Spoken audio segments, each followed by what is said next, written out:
Y ahora sí, ahora sí. Ya. ¿Dónde está?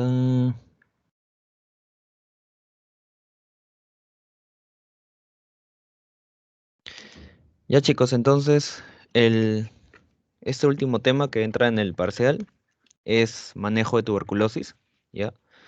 Exactamente no sé cuál fue el orden en sí, no sé si su sexta clase fue tuberculosis y después asma y EPOC, o primero fue asma y EPOC y después tuberculosis, pero creo que según el sílabus, este es el último, ¿no?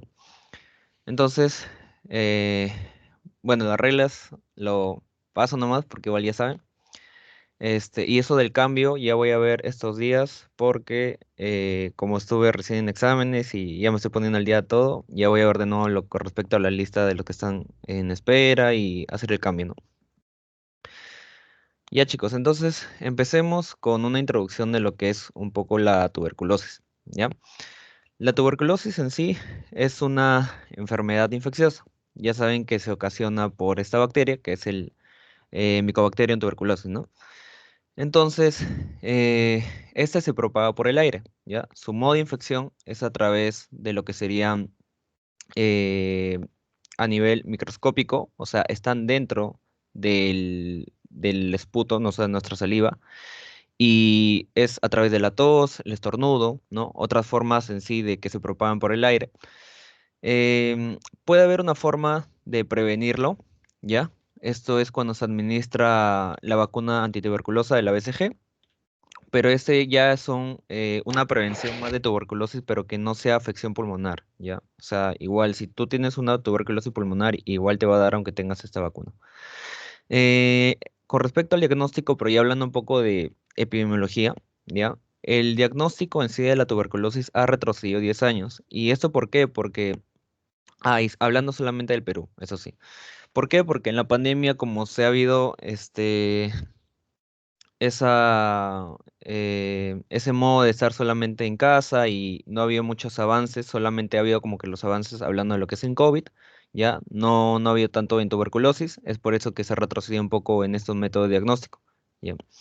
Hablando de lo que es la morbilidad total del año 2022, acá, no, sí, acá debería ser 2022, disculpen el error, ha habido casos de 29.541, ¿ya? Hablando de lo que son solamente tuberculosis multidroga resistente, ha habido 1.211 casos, igual en el 2022, y se ha visto que el riesgo, ya, para esos pacientes con tuberculosis, ha sido más en los que sufren de diabetes que en pacientes con VIH como tal, ¿no? Entonces, estos son datos epidemiológicos que igual el doctor siempre lo pasaba en clase, y estos son algunos conceptos que lo saqué en la página de la OMS. Como síntomas, hablando de la tuberculosis, siempre hay lo que es tos, ¿ya? Tos puede ser con sangre o no, dolor torácico, fatiga, cansancio, ¿no? Astenia, y también baja de peso. Así, baja de peso más de, por ejemplo, 6 kilos, 8 kilos dentro de unos 6 meses por ahí. Ya, ahora, con respecto a la fisiopatología, en sí, esto de lo que es la tuberculosis, como le digo, se transmite a través de la mucosidad, o sea, a través de nuestra saliva y otros medios, ¿no?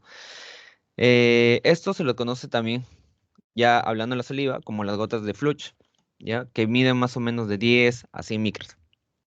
El tema es que estos ya se ingresan ya por nuestro tracto respiratorio, ¿ya? Va a llegar a nivel alveolar. O sea, estas gotas de Fluch llegan a los alvéolos, ¿ya?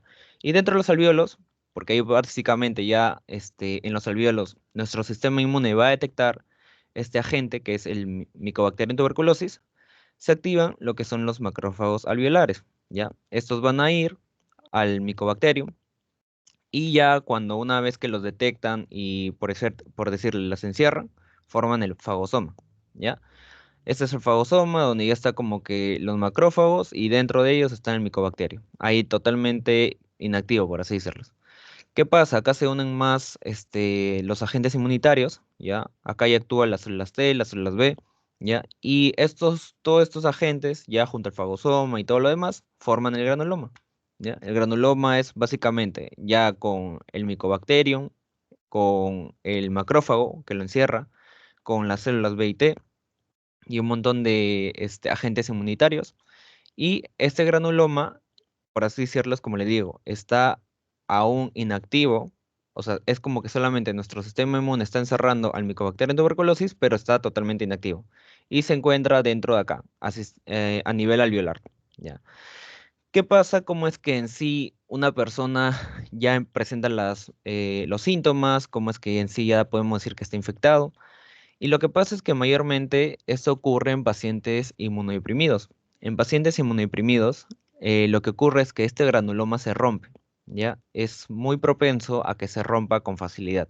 Y al romperse, todos estos microorganismos ya del Mycobacterium que se encuentran dentro, se esparcen. Se esparcen, diseminan a otros lugares y durante todo ese proceso la persona ya empieza a presentar todos esos síntomas de tos, expectoración con sangre, baja de peso, entre otros, ¿no? Entonces, básicamente es eso. Es como que cuando nosotros hacemos la detección de un paciente con tuberculosis, ¿ya? Normalmente podemos decir que un paciente presenta TB, pero no presenta los síntomas. ¿Por qué es? Porque en sí ya, o sea, está infectado, dentro de él presenta el granuloma con el Mycobacterium dentro, pero no se ha roto el granuloma, simplemente está acá inactivo. Y cuando decimos que un paciente ya presenta estos síntomas, o sea, presenta esa TB que nosotros nos damos cuenta porque es un paciente que tose y así, es porque el granuloma ya se rompió. Entonces vamos con las pruebas. En las pruebas es lo mismo, con este mecanismo fisiopatológico podemos hablarlo. ¿Ya? Hay dos tipos no, en sí hay varios tipos de prueba, ¿ya? Simplemente que este cuadrito que a veces nos coloca el doctor habla principalmente de tres, ¿ya? Uno es la TST, que es la prueba de tuberculina. El otro es la prueba de interferón gamma, que es IGRA. Y el más clásico que hacemos acá en el Perú es la prueba de esputo. Ujú. Entonces, más o menos acá se puede ver eh, de cada prueba cuándo es negativo, cuándo sale positivo. em, pero primero, o sea, para explicarles un poquito el contexto, ¿no? Acá es cuando la infección ha sido eliminada, ¿ya? Este es por respuesta del sistema inmune innato y este es por respuesta del sistema inmune adaptativo, ¿ya? Entonces, en la prueba de tuberculina, por ejemplo, si la infección ha salido, por decirlo, negativa, ¿ya? Quiere decir que es porque la ha eliminado el sistema inmune innato. Y si sale positiva es porque la ha eliminado el sistema inmune adaptativo, ¿ya? Básicamente eso. Pero también hay que tener cuidado porque al ser acá positivo puede ser como que, por así decirlo, es un falso positivo, porque en sí, o sea, si sale positivo, mayormente uno piensa que tiene la infección. Pero ahí habríamos que hacer otras más pruebas para verificarlo, ¿no? Para tener ya más vericidad. Por eso que tal vez la prueba de tuberculina es como de rápida instancia, pero tampoco es como que 100% sensible. Lo mismo pasa con la prueba de interferón gamma, ¿ya? Por ejemplo, igual cuando le elimina el sistema inmune innato, sale negativo, el adaptativo sale positivo, entonces puede ocurrir muchos falsos positivos en estos casos. Eh, ¿Cuál es el más eficaz? ¿Cuál es el más sensible en sí que nosotros usamos? Es la prueba de esputo, este de aquí, ¿ya? Porque estos dos, perdón, esta prueba de esputo, cuando es eliminado, sí marca negativamente, ¿ya? No marca sus falsos positivos, sí marca negativo. Cuando ha sido eliminado ya lo que es el Mycobacterium tuberculosis, marca negativo. Eso es lo bueno de la prueba de esputo. Después acá tenemos otro periodo que es de la TB latente. La TB latente quiere decir, chicos, cuando el granuloma, como les digo, está simplemente capsulando al Mycobacterium, ¿ya? No se ha roto. Esa es la TB latente. Es como que una persona que tiene TB, pero no presenta los síntomas. Está totalmente inactivo. Em, Acá, igual, de la prueba de tuberculina la marca positivo, de la prueba de interferón gamma la marca positivo, pero en la prueba de esputo, como pueden ver, marca negativo. Es por eso que, como le digo, tiene mayor vericidad, tiene mayor sensibilidad. Acá es cuando la enfermedad, por ejemplo, ya presenta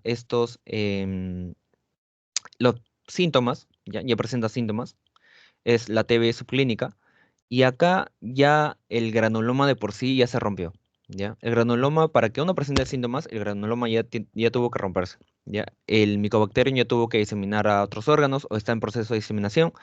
em, y si se pueden dar cuenta, acá en la prueba de esputo, ya ignorando, o sea, por ejemplo, la tuberculina y el interferón gamma, estas pruebas, en la prueba de esputo dice que usualmente es negativo. ¿Por qué? Porque acá sí ya puede ocurrir de que la prueba de esputo pueda diferenciar, ¿no? Este proceso de que el granuloma se ha roto y puede salir ya positivo, ¿ya? Es como ocurre en ciertos casos, en ciertos no, pero la prueba de esputo más marca positivo, acá es casi 100% positivo, ¿ya? Cuando ya está activo este, esta infección de tuberculosis, ¿ya? O sea, el Mycobacterium, una vez que ya salió del granuloma porque se rompió, ya diseminó a otras partes del pulmón, incluso tal vez otros órganos, acá la prueba de esputo ya va a marcar positivo, ¿ya? A diferencia de la prueba de tuberculina y también ¿cómo se llama? Interferón gamma, que acá es como que usualmente positivo, o sea, como le digo, no hay tanta sensibilidad. ¿Qué más? Acá también nos dice, por ejemplo, eh, hablando de los síntomas, acá es como que no marcan síntomas en estos tres primeros, en estas primeras tres fases, ¿ya? En la acá subclínica sí marca algunas, y cuando el TB ya está activo totalmente, ya sí marca más síntomas, ¿no? Severos. Y hablando, por ejemplo, del tratamiento, o sea, o sea, como que decir, nosotros hacemos el diagnóstico en nuestras pruebas y cuándo ya podríamos el tratamiento, acá, en el periodo latente, o sea, cuando el granuloma, como le digo, simplemente está encapsulado, lo que es el micobacterium, acá se hace solamente una terapia preventiva. En lo que es ya subclínica, se hace ya una terapia multidroga resistente como tal, e igual cuando ya está activo, ¿no? Ujú. Entonces, más o menos así es como pueden diferenciar un poco las fases de la tuberculosis, dependiendo más, pueden jugar con el granuloma, como le digo, cuando está encapsulado, cuando ya se rompió, o cuando simplemente está eliminado por el sistema inmune innato, adaptativo. Eh, y como le digo, de las tres pruebas que se habló acá, la que tiene más sensibilidad es la prueba de esputo. Ya, ahora sí. Eh, ya una vez tenido esta introducción, vamos a ir de frente con lo que es la farmacoterapia. Acá debería ser TB sensible, no sé por qué dice T. Ya bueno, error de tipeo. Entonces, primero vamos a ver una farmacoterapia en los casos de tuberculosis sensibles, ¿ya? ¿Qué quiere decir sensibles? Que no hay resistencia con los fármacos, ¿ya? Ustedes saben que hay cuatro tipos de fármacos: rifampicina, isoniazida, tambutol, pirocinamida. Entonces, la clasificación de la TB, o sea, los tipos de TB, o sea, cuando uno lo cataloga, también va de acuerdo a eso. Si es una TB sensible, si es resistente, multidrogo resistente, es de acuerdo, chicos, a cómo el paciente no sea como que adherente a ese fármaco, es decir, no le hace efecto, ¿ya? Por eso es como la diferencia en sí. Estos pacientes con TB sensible son, por así decirlo, lo mejor que uno puede trabajar porque básicamente no tiene resistencia a ningún fármaco, ¿no? Entonces acá trabajamos con todos, con los cuatro fármacos que siempre sabemos de nuestro esquema clásico, ¿ya? Y es como que por fases. Hay una fase intensiva y hay una fase continua, ¿ya? Igual que en el esquema clásico que siempre a veces nos muestran por el marco del MINSA, ¿no? Que es 2IH, no, 2HR y después los 4HR. Ujú. Entonces es lo mismo, ¿ya? Solamente que acá se le agrega como que, aparte de esta fase intensiva y fase de continuación, se le agrega como por decirles cuatro fases más, ¿ya? Fase uno, fase 2, fase 3 y fase 4, ¿ya? ¿De qué depende cada cosa? De esto en sí, ¿ya? Más depende, o sea, ¿a quién le vas a dar esto? Depende de eso. O sea, esta primera fase se da en pacientes con TB recién diagnosticados. Ahí también fue un error de tipeo, disculpa. Acá es cuando los pacientes no se pueden aplicar el DOT, ¿ya? El DOT, chicos, es una forma en sí de dar estos medicamentos de tuberculosis. Y ustedes dirán de qué manera. Lo que pasa es que acá cuando nosotros damos el tratamiento de TB, el DOT quiere decir que tú le das el medicamento al paciente y tú tienes que ver enfrente de él que lo tome. Ese es básicamente el DOT. O sea, tú tienes que ver que tome el medicamento. Nada que lo mandas a casa y señor tome cada 8 horas, no. O sea, tú mismo ves, así como que presencialmente, a qué hora toma su medicamento y que lo tome, pues, ¿no? Eso es lo que hace el DOT. Ya, es una forma, sobre todo, creo yo, buena porque es para que el paciente lo tome, ¿no? O sea, para que tal vez no nos engañe a los médicos y haya problemas más adelante. Entonces, cuando no se puede aplicar el DOT, ¿qué casos, pues? O sea, no sé si está lejos, hablando de una teleconsulta o cosas así, ¿no? También acá, la tercera fase es cuando hay que tener precaución que el paciente tenga VIH positivo o tenga enfermedades cavitarias, ¿ya? ¿Por qué? Porque si haces mal la medicación acá, lo puede volver un paciente multidrogo resistente, o sea, es decir, que se vuelve resistente a los fármacos. Y acá, este de acá es como que más lo contrario. Acá dice que no se tiene que usar en pacientes con VIH positivos, con enfermedad cavitaria y también baciloscopía positiva, ¿ya? Entonces, por estos de acá se pueden guiar más o menos cuándo usar cada fase, ¿ya? Una vez dicho esto, vamos a explicar un poquito, ¿ya? Primero, en la fase intensiva, en todas las fases, hablando de la 1, 2, 3 y 4 de la fase intensiva, se utilizan estos cuatro fármacos, ¿ya? El esquema completo. La dosis es lo que varía, ¿ya? En la primera fase, lo que de estos cuatro fármacos es diario por 8 semanas o puede ser 5 días por 8 semanas, ¿ya? Así va como que el esquema. Puede ser diario por 8 semanas o 5 días por 8 semanas, ¿ya? Puede ser cualquiera de los dos. En la fase 2 es lo mismo, diario por 8 semanas o 5 días por 8 semanas. Ya en la fase 3 como que varía un poco, es 3 días por 8 semanas. Y en la fase 4, acá también varía porque es diario solamente por 2 semanas y puede ser 2 días por 6 semanas. Ese es más o menos con respecto a la fase intensiva. Luego viene su fase de continuación. Recuerden que esto va más de manera lineal, o sea, es así, no es como que así, ya, es de manera lineal porque esta es una fase entera. Una vez que acabas con esta fase intensiva, por ejemplo, en la fase uno de haberle dado al paciente diariamente por 8 semanas su rifampicina, isoniazida, tal, pasas con la fase de continuación, ¿ya? Recuerden que este es como haber hecho 2 meses, entonces pasas con los siguientes 4 meses, así redondeando, porque en sí es un poquito más, 18 semanas.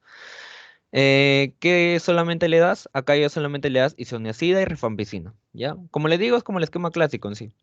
Simplemente varía, bueno, 18 semanas, ¿no? Se puede dar diario por 18 semanas o 5 días por 18 semanas, ¿ya? Acá dice como que la dosis total, pero yo siento que esto es un dato de más. Lo que importa más es esto, aprenderse, o sea, el intervalo y dosis y qué fármaco le das. Y un poquito de los comentarios, más o menos cuándo le das, ¿no? Cuándo le das esta fase uno, esta fase 2, esta fase 3. Igual ocurre en la fase 2, ya una vez que ya las has dado durante 2 meses, diario, la rifampicina, sinacida, etambutol y todo lo demás, pasas con la fase de continuación, que solo le das rifampicina, sinacida, por 3 días durante 18 semanas, ¿ya? Acá también varía un poco. Y esto se da cuando no se puede aplicar el DOT, ¿no? En fase 3, igual, los cuatro fármacos, 3 días por 8 semanas, y en la fase de continuación se le da rifampicina sinacida 3 días por 18 semanas. Y acá teniendo precaución con pacientes VIH positivos y enfermedad cavitaria. ¿Por qué? Porque si le das una mala dosis, o sea, una mala dosis de acá, o sea, si varías como que el intervalo o así, puedes causarle o puedes formar al paciente que se vuelva multidrogo resistente. Em, y el último que es lo mismo, ya lo expliqué, diario por 2 semanas o 2 días por 6 semanas. Y de continuación, rifampicina sinacida de 2 días por 18 semanas. ¿Ya? Eh, a ver, este cuadrito en sí, sí venía en preguntas de examen. ¿Ya? Yo sé que, por ejemplo, el esquema del doctor este es un poco más largo, así como que un enunciado largazos, pero yo lo coloqué así para que lo aprendan un poco más rápido. Simplemente diario por 8 semanas y así. O sea, más sencillo. Pero sí, o sea, traten de aprenderse ese cuadrito, porque si viene en examen. Mayormente lo colocan como que se da en fase uno, en fase 2. Sí, dime, Valeria. Una preguntita, Juan. Por ejemplo, en la primera fase, ¿de qué depende de que sea o diario por 8 semanas o 5 días por 8 semanas? Creo que depende. A ver, ya. Sí, sí. Buena preguntita. O sea, es cualquiera de los dos, como dice, pero creo que depende más en sí de. A ver, ¿cómo se dice esto? Del, del suministro, o sea, cuánto uno tenga en el hospital que se encuentre, ¿ya? Porque si, o sea, le puede dar al paciente diario, quiere decir que en este caso el centro de salud cuenta con el fármaco o puede darle, o tal vez que el familiar como tal puede comprar esa cantidad, ¿ya? Si no, también le dan la opción de que solamente sea como que 5 días, por 8 semanas. Ya, en sí puede ser cualquiera de los dos, pero lo potencial, o sea, lo que sería más efectivo sería que le des la semana completa, porque acá a diferencia solamente son 2 días, ¿ya? Pero eso básicamente, más depende en sí de el costo-beneficio, por así decirles. Ujú. Pero hay opción para cualquiera. Eh, ya, ¿qué más? Ah, ya, eso. Ujú. Entonces, como les digo, apréndanse bien ese cuadrito porque sí ha venido un examen. Ya, ese también son otros dos cuadritos que fijo, fijo, tienen que aprenderlo. Ya, ahora vamos con la farmacoterapia del multidrogo resistente. Em, ¿Cómo es esto? Son a pacientes que básicamente no les funciona sobre todo o no les hace efecto lo que es el fármaco de isoniazida y rifampicina. Ya son resistentes a estos dos fármacos. Entonces, hay otros grupos de fármacos que son de gran efectividad, son potentes para estos pacientes. Y de hecho son, como decir, los tres grupos, ¿ya? No, cuatro grupos. A, B, C y D, ¿ya? Y como que pueden llamarlo así como grupo A, grupo B, o pueden llamarlo como fármacos de primera línea, de segunda línea, tercera, etcétera, ¿ya? Entonces vamos primero con el grupo A, que lo conforman los fármacos de fluoroquinolonas, ¿ya? También llamados como primera línea. A ver, eh, de este cuadro, por así decirles, yo creo que lo más importante que deben aprenderse es, bueno, la clase lo pueden como que obviar porque en sí está dentro del título del grupo, es aprenderse el fármaco y aprenderse el efecto adverso, ¿ya? Es lo más importante de estos 5 cuadros, no sé cuántos hice el fármaco y aprenderse el efecto adverso. Yo creo que con eso más juegan los doctores la pregunta, ¿ya? El fármaco y el efecto adverso. Entonces, dentro de las fluoroquinolonas, ¿a quiénes tenemos? A la levofloxacina, moxifloxacina y gatifloxacina, ¿ya? Así, para aprendérselo más rápido, siempre recuerden que si tal vez por tantos fármacos que tienen que recordar y no les da el tiempo, al menos acuérdense la terminación del fármaco, que termina en floxacina, ¿ya? Si ustedes le piden, no sé, dame el fármaco de primera línea para multidroga resistente y no se acuerdan exactamente cómo, o sea, exacto cómo era, ya al menos por descarte tiene que terminar en floxacina, ¿ya? Así háganlo. ¿Cuál sería lo, eh, lo inconveniente ahí? O sea, ¿cuál sería el problema?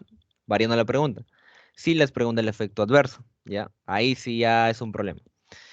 Eh, en este caso no, porque, bueno, al menos felizmente los tres tienen el efecto adverso, ¿ya?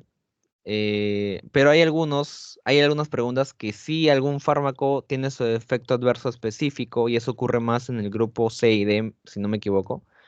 Pero al menos en el grupo A y B no ocurre eso. ¿Por qué? Porque los cuatro fármacos, o perdón, el grupo de fármacos tienen el mismo efecto adverso. Ya, esa es la ventaja. Entonces, como le digo, de fluoroquinolonas tenemos levo, moxi y gati. ¿Ya? El efecto adverso que produce es la prolongación del intervalo QT. ¿Ya? Acuérdense. Las fluoroquinolonas lo que produce más es una prolongación del intervalo QT. Y más nos habla que, por así decirlo, el más tóxico, el que más produce el intervalo QT, ¿ya? Que se prolongue, es el moxifloxacino. Más el floxi y el que es menos es el levofloxacino. ¿ya? ¿Qué más? Bueno, estos también puntos de práctica importante. Léanlo, entiéndanlo, tal vez no como que memorizárselo, porque esto sí se lo memorizan, y esto más traten de entenderlo.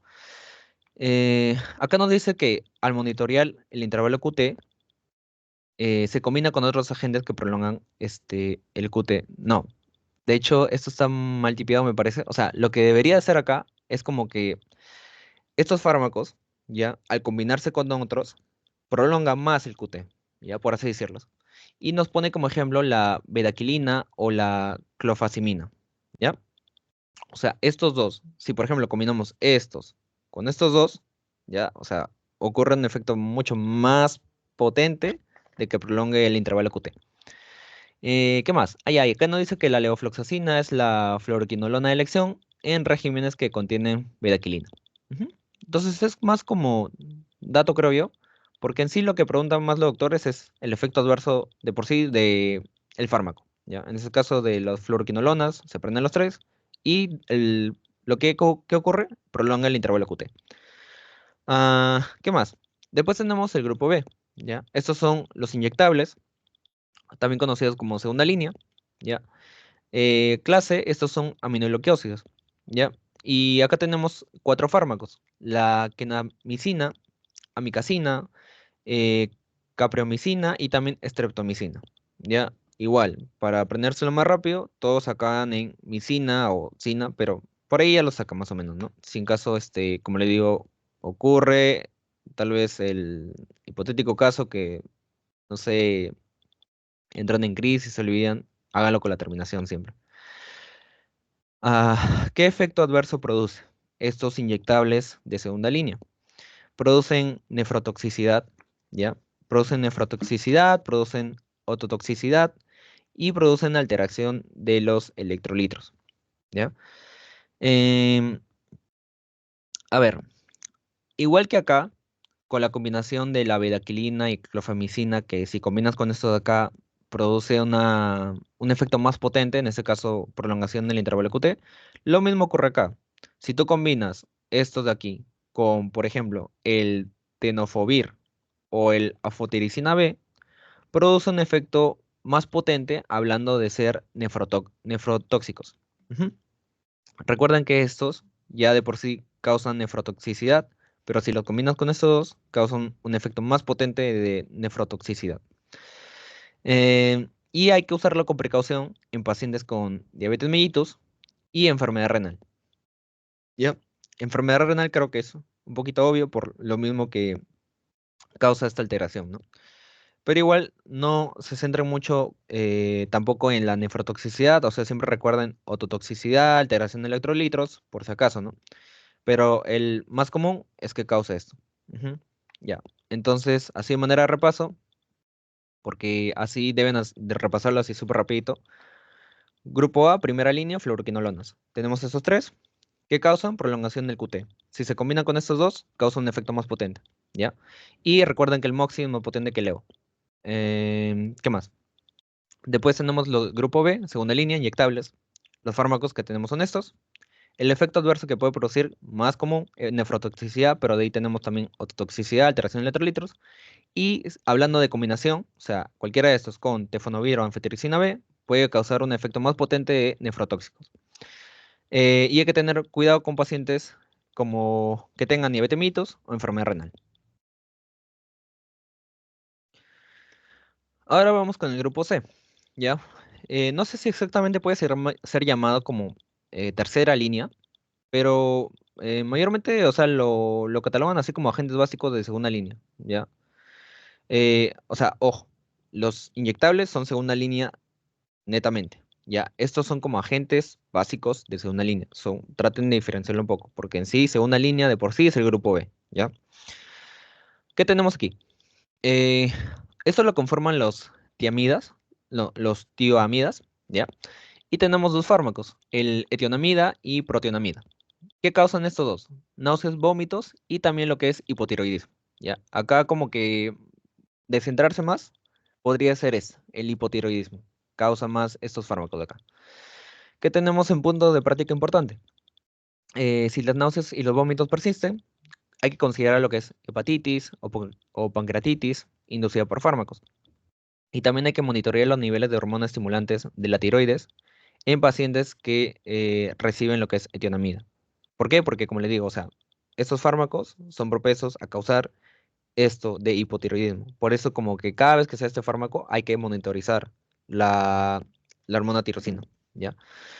Y hay que tener cuidado con náuseas y vómitos, ¿ya? ¿Por qué? Porque podemos como que también eh, considerar lo que es una hepatitis o una pancreatitis inducida por estos fármacos, ¿ya? ¿Qué más? De ahí tenemos las oxazolidonas, perdón, ¿ya? Y acá tenemos la cicloserina, la tricidona, linezolid y clofazimina, ¿ya? Y acá sí ya son más efectos adversos, pero acá sí tienen que tener este cuidado. ¿Por qué? Porque acá cada efecto adverso, o al menos la mayoría, te dice el fármaco específico que causa esto. Eh, a ver, efectos sobre el sistema nervioso central. No dice ninguno, entonces lo pueden tomar como de manera general, los cuatro. Eh, no, perdón. No, sí, acá es específico. El efecto del sistema nervioso central, porque debería ser todo junto, sino que hay un punto aparte. Incluyendo lo que es psicosis, confusión y depresión, lo causan las tericidonas y la cicloserina, ¿ya? Acuérdense estos dos. Incluso están dos primeros, ¿ya? Los dos primeros van a causar efecto en el sistema nervioso central. ¿Cómo qué? Como psicosis, confusión y depresión, ¿ya? ¿Cuáles son los dos primeros? Cicloserina y tericidona, ¿ya? Nos vamos también a otro efecto, que es la neuropatía periférica, ¿ya? ¿Quién lo causa? Linezolid, netamente linezolid. Hay mielosupresión. También, ¿qué lo causa? Linocelid. Toxicidad ocular, también linocelid. Creo que acá el linocelid está premiado porque causa tres cosas ya. También hay prolongación del QT, que es la clofazimina. Y acá tengan cuidado, ¿por qué? Porque eh, hablando de fármacos, o mejor dicho, hablando de efectos adversos que se repiten, ¿ya? Porque si se acuerdan, la prolongación del QT, ¿quién lo causaba? Las fluoroquinolonas. Entonces, a veces o yo lo saco así, ¿no? A veces yo creo que es muy, ¿cómo sería la palabra? O sea, es muy probable de que los doctores pregunten más esto por lo mismo que se repite el efecto adverso en varios lugares. Eh, o sea, ha venido ya preguntas de la prolongación del QT que viene tanto por fluoroquinolonas o que viene por estos agentes básicos de segunda línea, específicamente de la clofazimina, ¿ya? Entonces, mucho ojo con esto. ¿Por qué? Porque la neuropatía periférica, ¿cuál más? Toxicidad ocular se va a repetir en el grupo D. Ya, ahorita lo van a ver. Pero traten de aprenderse, como les digo, específicamente qué fármacos causan estos efectos adversos. Y el último que tenemos acá es pigmentación de la piel y conjuntival, que es la clofazimina. Ya, el de acá.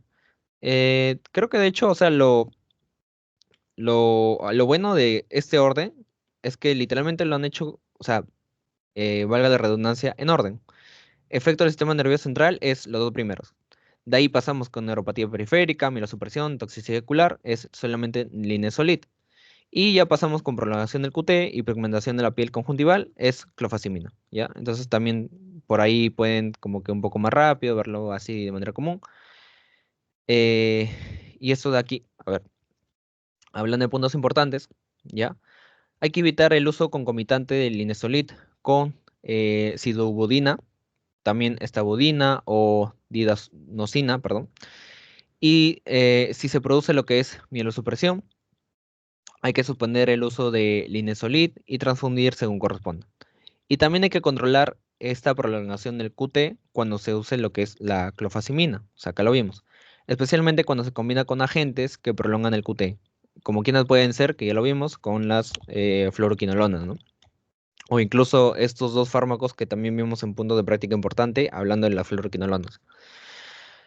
Eh, entonces, así, como le digo nuevamente, más importante es aprenderse el fármaco con su efecto adverso, y esto de aquí, yo creo que más de aprendérselo, como memorizarlo me refiero, es entenderlo, ¿ya? Y el más denso así de todos, creo que es un poquito este. ¿Por qué? Porque este ya es como que el efecto adverso por cada medicamento. Ya, pero sí, apréndanlo porque sí ha venido un examen. Ah, ya, y después tenemos el último grupito, hablando ya de los multidrogas resistentes. Es el grupo D. Y estos se dividen en tres subgrupos, ¿ya? D1, D2 y D3. Y en sí es una combinación, ¿ya? El D1 es una combinación de fármacos, el D2 también, y así, ¿no? Entonces, qué fármacos conforman el subgrupo D1? Es la isoniazida, pero en altas dosis, piracinamida, etambutol y bedaquilina, ¿ya? ¿Cuáles son el efecto adverso de cada uno? Cuando tú te das altas dosis de isoniazida, generas hepatotoxicidad, neuropatía periférica y toxicidad del sistema nervioso central. Si se acuerdan, esto de neuropatía periférica también lo vimos en el grupo C. Ustedes deben como que tratar de relacionar qué fármacos producen tales efectos. ¿Para qué? Para que así sea como que un poco más rápido. Porque la pregunta, en el caso clínico, netamente, o es lo más común, viene por el efecto adverso. ¿Qué fármaco produce neuropatía periférica? ¿Qué fármaco produce, no sé, prolongación del QT? Así mayormente viene. Y acá como dato extra nos dice que el uso de piridoxina para prevenir, perdón, usar piridoxina para prevenir lo que es neuropatía periférica. En piracinamida, acá también pueden tener mucho ojo porque no solamente produce hepatotoxicidad, sino también produce lo que es la gota, ¿ya? Como efecto adverso. El etambutol produce toxicidad ocular, también ya lo vimos. Y la bedaquilina, acá también miren, prolonga el QT, o sea, ya tenemos tres fármacos que prolongan el QT. Bueno, más fármacos porque en sí las fluoroquinolonas son bastantes. Producen atralgia, hepatitis y dolor de cabeza, ¿ya? Y acá se recomienda vigilar el QT, o sea, por lo mismo que le da la bedaquilina, ¿no? Mm, ¿Qué más? Ahí tenemos el delanimid, que también produce hepatotoxicidad y la gota, ¿ya? Es incluso lo mismo que la piracinamida. Em, Acá se recomienda una estrecha monitorización del QT y no se prevén interacciones medicamentosas significativas con antirretrovirales. A ver, ¿qué más acá? Bueno, sobre todo, eso creo yo, lo mismo que aconsejé en los cuadros anteriores, aprenderse fármacos, el efecto adverso, traten de relacionar los efectos adversos con los fármacos que tenemos, tanto en el grupo A, grupo B, grupo C, grupo D. Yo lo hice así para que se me haga un poquito más fácil, hablando ya en el banqueo que hice, ¿no? En las preguntas. Entonces, eso es como que el consejo que le puedo dar. Y yo sé que sobre todo, a ver, más fácil es aprenderse estos por la terminación, porque son iguales, ofloxacina, moxifloxacina. Creo que esos también. Los más luchadas la van a tener en el grupo C, estos de aquí, y en el grupo D, porque ya son diferentes nombres, diferentes terminaciones, ¿no? Y tenemos el último del D3, que acá tenemos el ácido paraminos, salicílico, ¿ya? Ácido paraminosalicílico, que produce acá lo que es toxicidad gastrointestinal, ¿ya?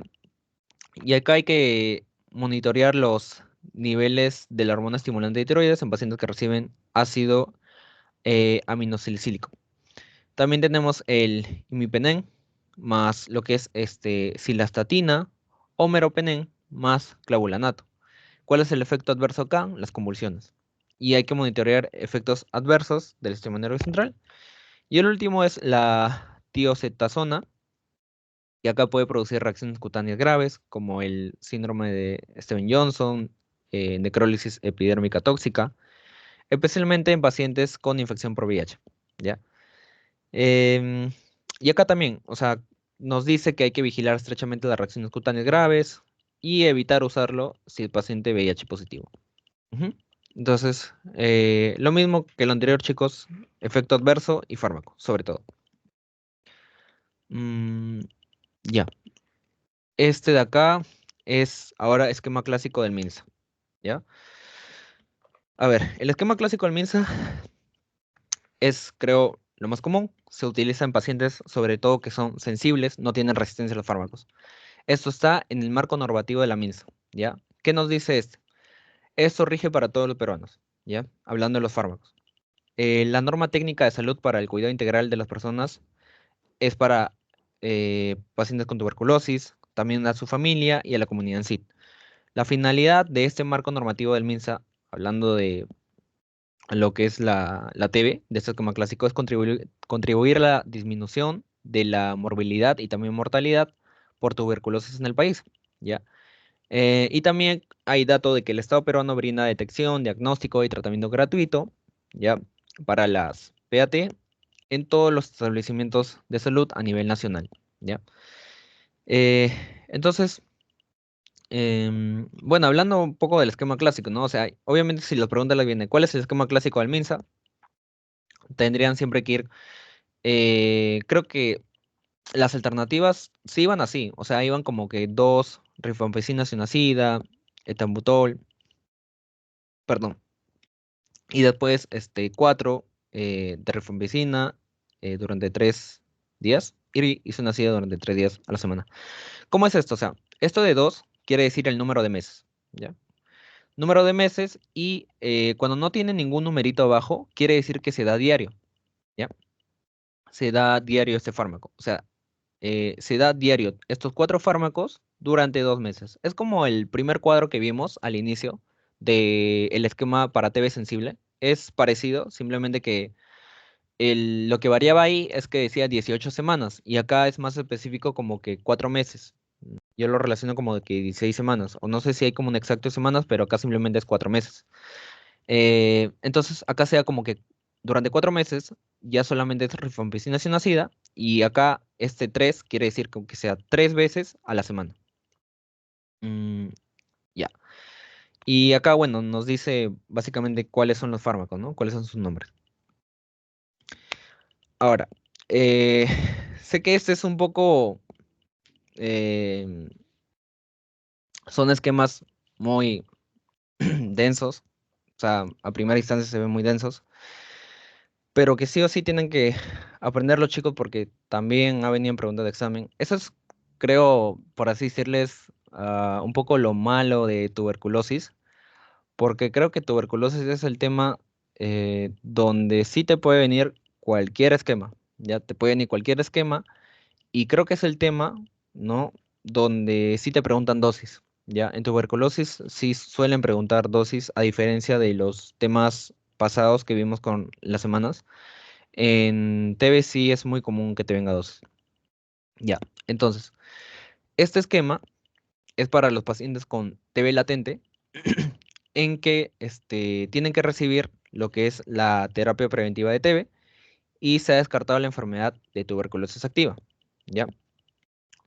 Por así decirlo, ya así de manera de resumen. Es un paciente con TB latente, o sea, ya saben cuánto es un TB latente, no presenta los síntomas, y se ha descartado que esté activo la tuberculosis, o sea, ya se ha hecho las pruebas de esputo, etcétera. Ya, entonces, ¿qué medicamentos o cuál es el esquema que se da acá? Primero, que se tiene que dar isoniazida diaria durante 6 meses. ¿Ya? En adultos es esta dosis, en niños es esta dosis, esta puede ser la dosis máxima. La administración es mediante la técnica del DOT, que ya les dije es ver que el paciente lo tome, ¿no? O sea, frente a nosotros, con la red de soporte familiar o con red de soporte comunitario. Después, ¿qué más? También tenemos la otra variante que puede ser isoniazida más rifampicina diaria durante 3 meses. ¿Ya? Igual, acá tenemos la dosis en adultos, 5 miligramos por kilogramo por día, en niños, ¿ya? Y esto es como que tanto para solo isoniazida, y esta es la dosis para rifampicina, ¿ya? En adultos y en niños igual. Acá también te dice la dosis máxima de cada fármaco, o sea, en isoniazida tienes que darle 300 miligramos como máximo y rifampicina 600 como máximo. Bueno, esto de acá sí lo pueden como que obviar un poquito. Más, yo creo que céntrense en eso, ¿ya? ¿Qué más? Se puede dar rifampicina diaria durante 4 meses, ¿ya? En adultos es esta dosis, ¿ya? 10 miligramos por kilogramo por día, en niños es 15, la dosis máxima es 600, ¿ya? Y después tenemos la rifapentina más isoniazida, mayor de 2 años, que se da semanal, durante 3 meses con 12 dosis. Este ya es un poco más avanzado. Y acá también te da las dosis, ya de acuerdo al peso, acá ya es más por peso, hablando de la rifampicina. Y acá sí normal, o sea, de isoniazida es por edad, ya, de 2 a 11 años y de 11 años a más. Dosis máximas tenemos esto de aquí. Yo, a ver, ¿qué hacía yo tal vez como consejo para hacerlo un poco más rápido? Yo ponía, no sé, si es, o sea, ustedes saben que para facilitarles uno más rápido, esto ya saben qué significa. 2 meses de rifampicina, isoniazida, bla, bla, bla. Entonces, si ustedes le ponen así de frente isoniazida durante 6 meses, simplemente pongan 6H. 6H, 2 slash, ponen A de adultos, paréntesis 5, N y paréntesis 10. Así como que más rápido, ¿no? Y dosis máxima, si desean, pueden aprenderlo. Pero yo creo que más es la dosis como tal. O sea, ¿cuál es la dosis como tal? Que pueden preguntarle al doctor. Entonces, eh, así pueden hacerlo, o sea, como que 6H. Acá yo le puse, a ver, si era diario durante 3 meses, igual, 3H y R. O sea, les ponía 3HR. Ya, porque como saben, ya traten de acostumbrarse a esa nomenclatura para que sea más rápido. Ponía 2 slash A5, N10, en H, y en R ponía A10 y N15, ya, más rápido. Y así con cada uno, o sea, para que les facilite, creo yo, para que sea más rápido. Ya, lo hubiera puesto acá, pero creo que un poquito por tema de tiempo no me dio. Ya, pero tal vez cuando haga el banqueo les diga lo mismo, así como que chicos, recuerden como que esto, para que sea más rápido, recuerden el 6H, 2 slash, AN, que significa adultos niños, 5 10 más rápido, ¿no? Y eso de acá, bueno, lo obviamos, pero tampoco es como que tan complicado, o sea, aprenderse como que en orden, ¿no? Mira, este es 300, 300, 600, o sea, traten de también jugar un poquito con los números, así. Eso es con respecto a este esquema de TB latente. Como le digo, es TB latente para pacientes que no está, que está confirmado que no tienen la tuberculosis activa. Ahora, vamos con pacientes con TB latente que tienen el contacto con pacientes con TB resistente a isoniazida, ¿ya? Y se ha venido preguntas. Creo que sobre todo se ha venido preguntas, si no me equivoco, ¿ya? Diferencien bien, es un esquema para TB latente, es un paciente con TB latente, pero que ha tenido el contacto con un paciente TB resistente a isoniazida, ¿ya? Entonces, ¿cómo es acá la medicación? Le pueden poner acá 4R, ¿ya? Porque es rifampicina durante 4 meses, guión 15 miligramos por kilogramo por día. La dosis máxima es esto, 600, y es indicada y controlada por médico consultorio con DOT institucional, ¿ya? Entonces, yo creo que sobre todo estos dos datos, ¿ya? En pacientes, no sé si el caso clínico exactamente les dice que es un TB latente, pero yo creo que sobre todo les va a decir, paciente que tiene el contacto con un paciente tuberculoso y que es resistente a isoniazida, ¿ya? ¿Cuál es la dosis? ¿Cómo sería el esquema? ¿Qué le daría? ¿Ya? Entonces, siempre acuérdense, rifampicina, 4 meses o 4R de frente, y la dosis es 15 miligramos por día, ¿ya? Así, de frente. Después, ¿qué tenemos? Igual, un paciente con un TB latente, pero que está en contacto con ya no resistente a isoniazida, sino que es un paciente TB multidrogo resistente, ¿ya? ¿Qué se le da acá? Levofloxacina durante 6 meses, o pueden ponerlo como 6 LFX, si desean. Y acá sí ya está un poquito denso la dosis, ¿por qué? Porque depende mucho del peso, ¿ya? A ver, si es mayor o igual del peso y de la edad, ¿ya? Acá son dos variables. Si es mayor o igual a 15 años, ¿ya? Eh, o sea, si es mayor a 15 años y se pesa menor o igual a 45 kilogramos, se da 750 miligramos por día. Y si es mayor a 45 miligramos, se le da 1 gramo por día. ¿Ya? Ahora, si es menor a 15 años, lo bueno es que acá ya no hay esa variabilidad de peso, es de frente. Si es menor a 15 años, se da 15 a 20 miligramos por día. Y acá también te da como que la dosis máxima, ¿no? Y la administración. Acá lo mismo, pueden ponerle como 6 LFX, 2 slash, Mayor de 15 años, menor de 15 años, si es menor, de frente, 15 o 20, o sea, paréntesis 15 o 20. Si es mayor o igual a 15 años, pueden ponerle otro slash o otro dos slash, como dicen, menos de 45 kilogramos, más de 45 es 750 y el otro 1 gramo, ¿ya? De frente. Entonces, más o menos así es todos los esquemas, chicos. Traten de ahorrar, sobre todo, hacer como que en una hojita o así, para que sea más rápido, no aprenderse todo el esquema como tal, porque es un dolor de cabeza aprenderse todo el esquema. Traten de ahorrarlo, o sea, acá, como le digo, es 6H de frente, acá 3HR, la dosis, ¿no? Haciendo como que de frente A y N, que ya saben que es adultos niños. Lo mismo acá. Como le digo, si ha venido en pregunta de examen, cuando hay contacto con TB resistencia a SIDA, ya saben, tanto el medicamento y la dosis, y con cuánto tiempo sea.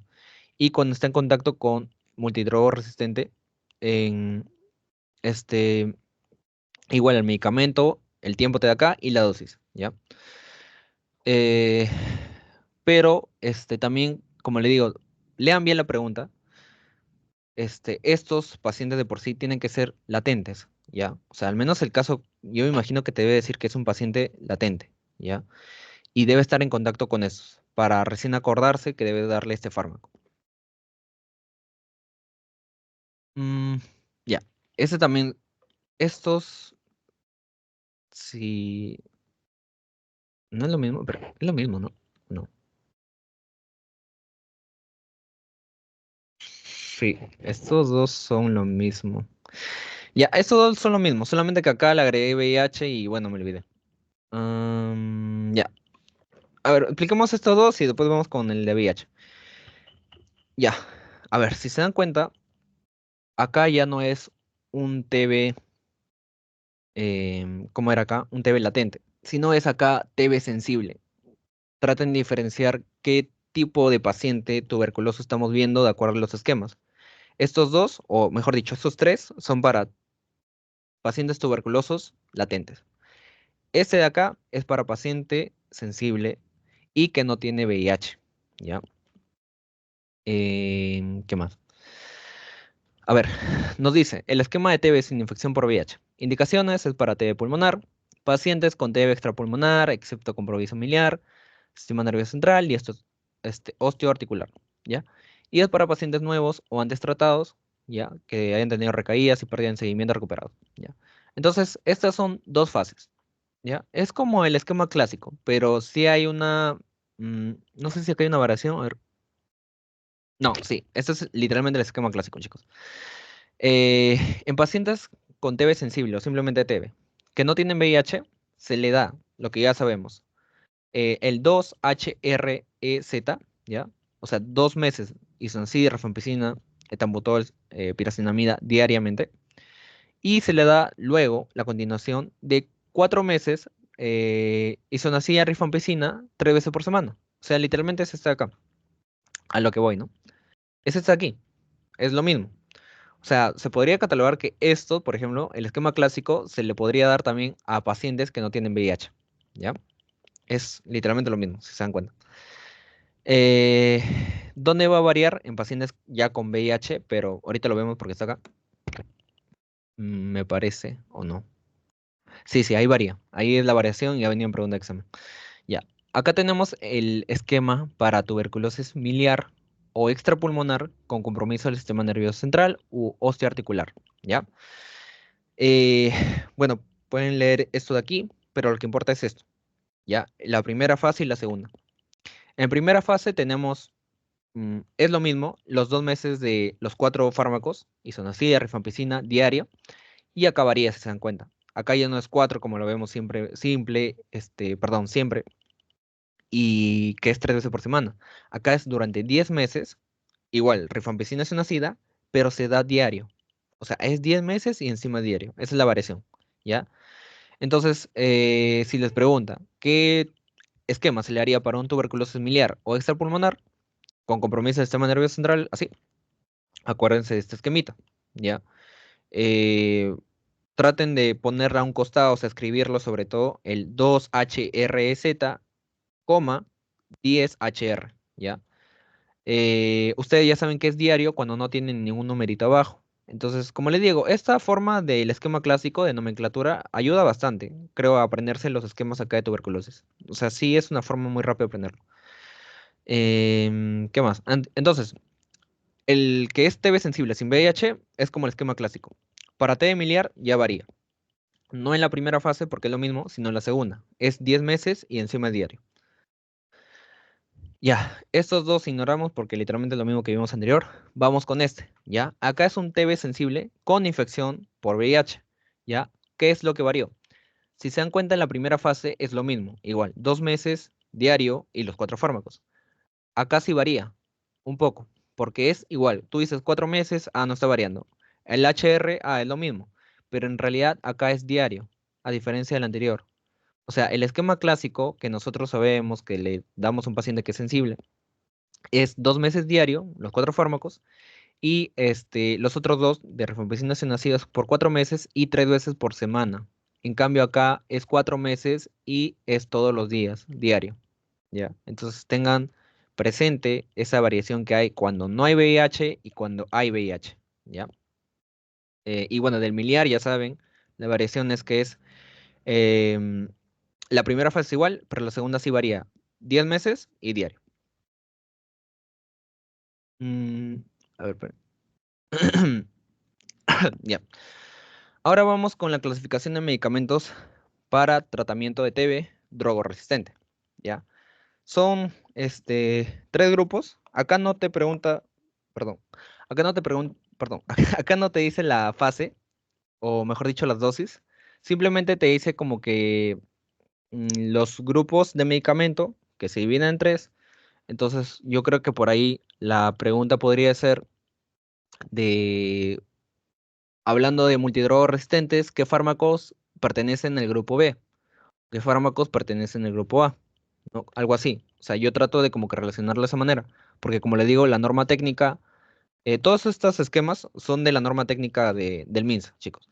Entonces, la norma técnica, de que recuerde, no te da en sí la dosis como tal, más simplemente te dice como que el grupo farmacológico y ya, más o menos por eso háganlo, ¿no? O sea, apréndanse el nombre de cada uno de acuerdo al grupo que se encuentre, ¿ya? De los fármacos. Esto es para TB drogo resistente. Luego tenemos esquema de TB resistente basado en, en la prueba rápida para TB resistente a isoniazida, ¿ya? O drogo resistente o multidrogo resistente. No sé si acá están los cuatro, a ver, ya sí, sí, están todos. Ya. Primero vamos a ver, o sea, con respecto a los pacientes con TB que sean resistentes a isoniazida, ¿ya? ¿Cómo es en sí su esquema? El esquema es 6, ¿ya? O sea, quiere decir 6 meses de rifampicina, isoniazida. Este, acá le agregan hasta levofloxacino. Es, creo, si no me equivoco. Sí, levofloxacino. Entonces, acá en la duración, las dosis, los meses, es 150 dosis por 6 meses, ¿ya? Puede extenderse a 9, pero haciendo una prueba de evaluación por el médico consultor, ¿ya? La frecuencia es una terapia diaria, excepto los domingos, incluyendo feriado, y el comentario es que se ajusta el esquema según el resultado de la prueba, ¿no? De la prueba rápida que hagamos. Eh, a ver, como le digo, acá lo más factible es aprenderse, creo, esquema y duración. Ya es lo que más probable les pregunte. El esquema, ya saben, 6 meses, estos 4 fármacos, duración 150 dosis, durante 6 meses ya lo tienen, y puede extenderse a 9, pero es pre-evaluación. Punto. Así nomás. Esto es para pacientes con tuberculosis y que son resistentes a la isoniazida. Ya. Ahora, este de acá es para, o sea, el mismo esquema, pero ya refiriéndonos a pacientes drogoresistentes y multidrogoresistentes. Acá, ¿qué se da? Se da un esquema oral acortado, ¿ya? O también conocido por sus siglas EOA. Esquema oral prolongado y un esquema con inyectables, ¿ya? Y acá sí ya los fármacos, o sea, varían. eh, el esquema en sí varía, los fármacos también varían. Mm, en sí de estos, por ejemplo, no me acuerdo como tal cuál referían cada fármaco. Eso sí, ahí me agarraron frío. Pero, este, es, es la misma, o sea, me refiero recomendación para aprendérselo. Los meses y al menos con estas siglas pueden aprendérselo. No me acuerdo exacto ahorita qué significa cada fármaco. O sea, creo que este es linezolid, bedoclina, pero exacto no me acuerdo. Entonces, si en caso pueden como que buscarlo aparte, bacán, y lo ponen como que al costado qué significa cada sigla, pero igual lo aprenden en sigla porque eso creo que es la forma más rápida, ¿ya? También te dice sus dosis, esto también apréndanlo. Mm, ya, a ver, este esquema yo sí lo vería un poco denso que venga en pregunta de examen, porque de verdad miren cuántos fármacos son. Pero bueno, o sea, por si acaso, ¿no? No ha venido hasta ahora. Ya. Estos tampoco ha venido hasta ahora, ¿ya? O creo que este sí, no recuerdo muy bien. No, este sí. Este sí, el de resistente a isoniazida, sí ha venido. Pero este de acá no ha venido. Ya, estos sí han venido. Ya, entonces, yo lo veo muy denso porque sea pregunta, pero ya, por si acaso, lo dejo ahí. Siempre, como les digo, apréndanse más el por esquema, por duración, para que sea más rápido. Y ya, ese es para, repito nuevamente, drogoresistentes o multidroga. Y con este creo que, ajá, ya. A ver, y esta es la última, chicos. Este es más la dosis. O sea, del esquema clásico que ya sabemos, esta es la dosis que se le da. Esto es para cuando son pacientes mayores de 15 años, o sea, esta es la dosis como tal para mayores de 15 años, y esta es la dosis como tal para menores de 15 años, ¿ya? Y como les digo, es el esquema clásico, o sea, la primera fase que es diaria, que es durante 2 meses, y la segunda fase que es durante 4 meses. Ujú. Y acá dice 3 veces por semana, ¿no? Entonces, hablando de cada fármaco, isoniazida, rifampicina, piracinamida, te da la dosis y la dosis máxima diaria, ¿no? Eh, no se aprendan el paréntesis, más apréndanse esto, 5 10 25 20, ¿ya? Así, es el 5 10 25 20. Eso es lo que pueden aprenderse en la fase diaria. En la segunda fase, el 10 10, ¿ya? Porque el paréntesis no creo que sea muy necesario, la verdad, en este caso. Y la dosis máxima, diaria, ya, por si acaso también, ¿no?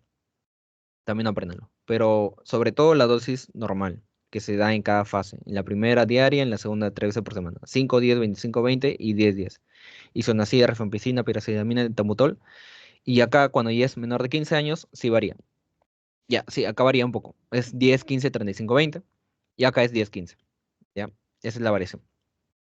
Em, a ver. Y bueno, sus dosis máximas, ¿no? O sea, por si acaso. Creo que la dosis máxima no hay variación. Ah, no, sí hay variación. Acá en piracinamida y etambutol hay variación. De ahí lo demás no hay variación. Pero esto, mm, ya, tampoco venía en pregunta de examen, pero por si acaso, ¿no? O sea, no.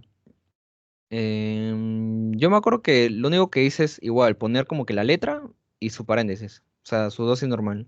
H5. O sea, en primera fase. Ponía como que primero 5, segundo 10. Así, más rápido. Rifampicina, primero 10 y, no, primero y segundo 10, de hecho. Y así, piracinamida 25, Temutol 20. Ya, es una manera más sencilla de aprendérselo, o sea, más rápido. Igual acá, o sea, cuando diferencian que este es para mayores de 15 años y este es para menores, pero ese es el esquema clásico como tal. Entonces, chicos, creo que eso es lo primordial con respecto a tuberculosis. Eh, no sé si el doctor extenderá un poco más con respecto a esquemas o así. Obviamente, si extiende más esquemas, o sea, si coloca más esquemas, ahí hay que tener mucho ojo porque es muy probable de que pregunte esos nuevos esquemas, o sea, muy aparte de los que están acá, que la verdad lo veo difícil porque él mayormente siguió de la norma técnica, como le digo, y en la norma hay esto sobre todo, creo que son los más importantes. Hay más, pero ya son un poco más extensos, ¿no? Para multidrogo resistente y así. Pero esto creo que son los más clásicos. Ujú. Entonces, no sé si hasta ahí hay alguna consulta, chicos, una consulta extra. eh, o algo así, referente.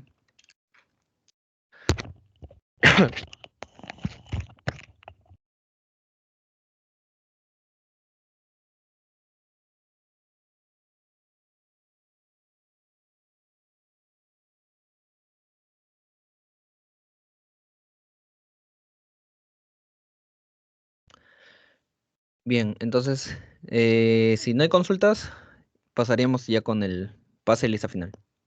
A ver, un momento. Juan, una consulta. Dime. ¿Recomendarías usar el washing